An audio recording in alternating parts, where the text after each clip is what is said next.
La parole est à présent à Monsieur Patrick Hetzel pour le groupe Droite républicaine.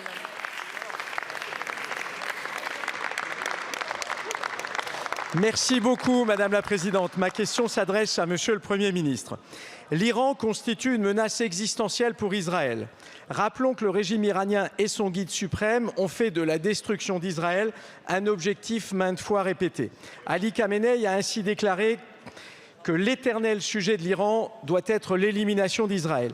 Qu'adviendra-t-il d'Israël si l'Iran détient des capacités nucléaires militaires?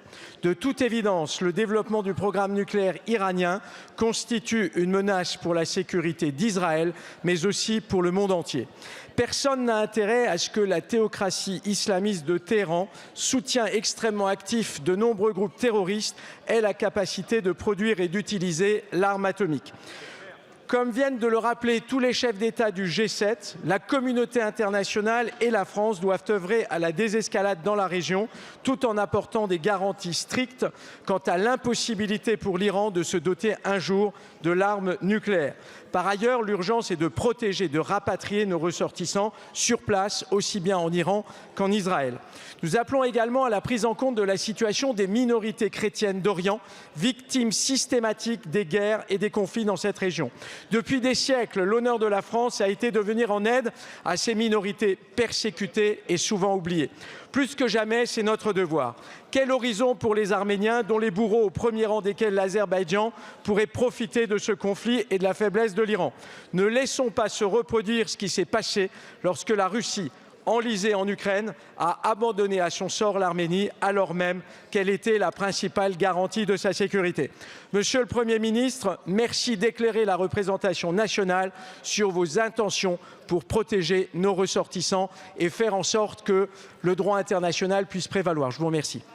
Merci beaucoup, mon cher collègue. La parole est à Monsieur Jean-Noël Barrot, ministre de l'Europe et des Affaires étrangères.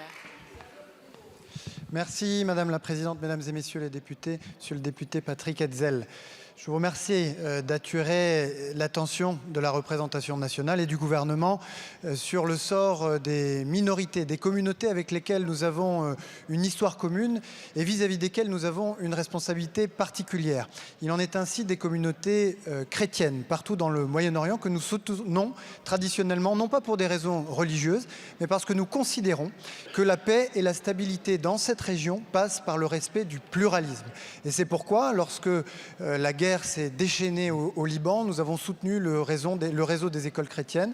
Pourquoi nous avons contribué à rénover, à rebâtir le patrimoine chrétien en Irak qui avait été dévasté par Daesh. Et c'est pourquoi chaque fois que nous nous déplaçons, chaque fois que je me déplace, je veille à rencontrer les chefs religieux des communautés chrétiennes, comme récemment en Syrie où nous faisons leur porte-voix pour qu'ils soient pleinement intégrés dans l'avenir de ce pays. Et face à l'escalade de violence et l'escalade militaire dans la région, nous sommes aussi très attentifs au sort de ces communautés et en particulier en Israël et dans les territoires palestiniens où nous veillons sur elles, mais également en Arménie, au nord de l'Iran, puisque vous savez que cette frontière de l'Arménie avec l'Iran sépare en réalité les deux territoires de l'Azerbaïdjan et qu'il y a donc là une ligne de fracture qui est particulièrement sensible. C'est vrai que la Russie a d'une certaine manière enlisé, comme vous l'avez dit, dans sa guerre contre l'Ukraine, quelque peu abandonné l'Arménie. Oui, mais la France est venue à son secours et nous sommes tenus aux côtés de l'Arménie depuis des mois en renforçant nos coopérations jusqu'à des coopérations dans le domaine de la défense, dans le domaine militaire qui n'ont pas d'équivalent dans l'histoire récente de relations entre l'Arménie et des pays européens. Et dans cette période, nous allons continuer à nous tenir aux côtés de l'Arménie. Merci beaucoup, Monsieur le ministre.